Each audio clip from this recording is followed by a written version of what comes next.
Hello welcome friends. ఈ వీడియోలో వచ్చేసి మనం డెరివేటివ్స్ అండ్ వాల్యుయేషన్ ఈ చాప్టర్కి సంబంధించిన కాన్సెప్ట్ గురించి తెలుసుకుందాం. సో మనం ఈ కాన్సెప్ట్ ఎండింగ్ వచ్చే లోపల మనకు ఏమేమి వస్తాయంటే introduction to forwards, futures and options.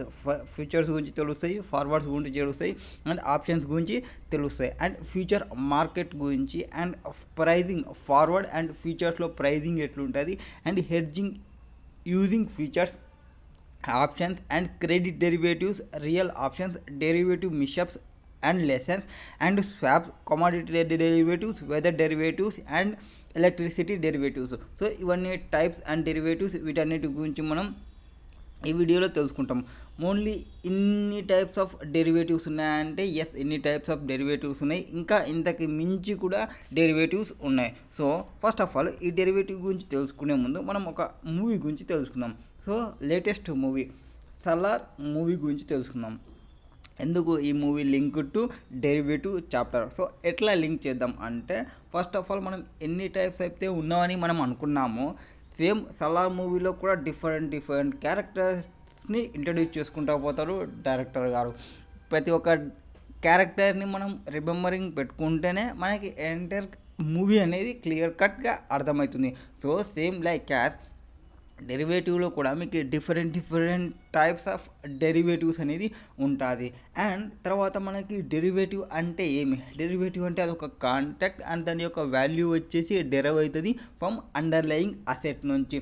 So same like as in Salaar Khansaar movie. So story మొత్తం తిరిగేది కాన్సారా మూవీ సిటీ. సో ఇది మనకి అండర్లయింగ్ అసెట్ అనుకోవచ్చు. So underlying asset will be city. So ఈ అండర్లయింగ్ అసెట్ని బేస్ చేసుకొని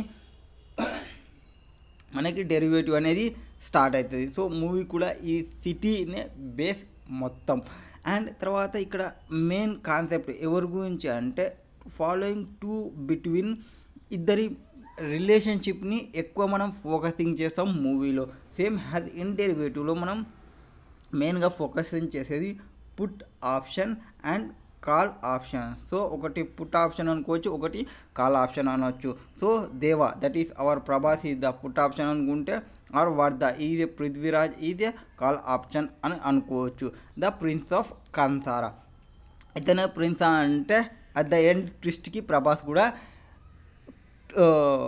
కింగ్ అయిపోతాడు. సో అంతే ఈక్వల్ రైట్స్ అనేది ఉంటాయి. ఒక కేసులో ఒకరికి రైట్ వస్తుంది, ఒక కేసులో ఒకరికి రైట్ వస్తుంది, ఒక కేసులో ఒకరికి అప్లికేషన్ వస్తుంది, ఒక కేసులో ఒకరికి అప్లికేషన్ వస్తుంది. ఈ both are equal persons.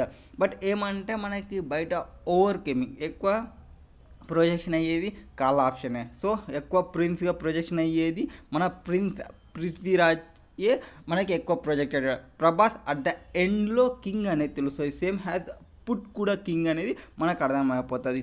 So ఇది మెయిన్ కాన్సెప్ట్ అనేది. సో ఇట్లా క్యారెక్టర్ని ఇంట్రడ్యూస్ చేసుకుంటూ పోయినప్పుడు అంటే మనకి డిఫరెంట్ ఆప్షన్స్ని కూడా మనం ఇంట్రడ్యూస్ చేసుకుంటూ పోతాం. ఇప్పుడు మీరు ఆల్రెడీ చూసినారంటే forward, futures, options, swaps, commodity derivative, electricity derivative, different types అనేది మీకు ఉన్నాయి కదా. సో డిఫరెంట్ క్యారెక్టర్స్ని ఇంట్రడ్యూస్ చేసుకుంటూ పోతాడు మన డైరెక్టర్ వచ్చేసి.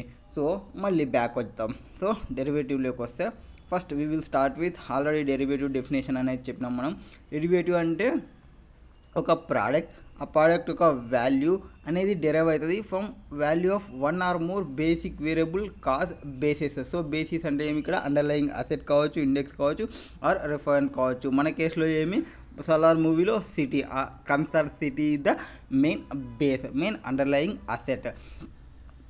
Here the underlying has marketable value which is subject to market risk. So మన సిటీకి మార్కెట్ రిస్క్ అనేది ఉంది, డిఫరెంట్ పర్సన్స్ యొక్క రిస్క్ అనేది ఉంది, పొలిటికల్ రిస్క్ అనేది ఉంది. మొత్తం పొలిటికల్ రిస్క్ అనేది ఇంకా ఎక్కువ ప్రొజెక్షన్ ఉంటుంది. The importance of underlying is derivative instruments ఈ హ్యాస్ ఫాలో.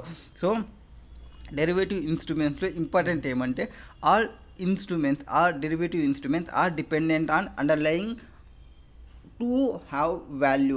సో అంత డిపెండెన్స్ అంతా ఏమి మన సిటీ పైన డిపెండెన్స్ ఉంటారు, అందరూ ఆ సిటీ పైన చూసుకోవాలి అని ఉంటారు. And the change in value in a forward contact is broadly equal to change in value of underlying. So forward contact value change అవుతుందంటే అండర్లయింగ్ అసెట్ యొక్క వాల్యూ చేంజ్ అవుతున్నట్లనే. Next in the absent of value underlying asset the derivative instruments will have no value. So underlying asset derivative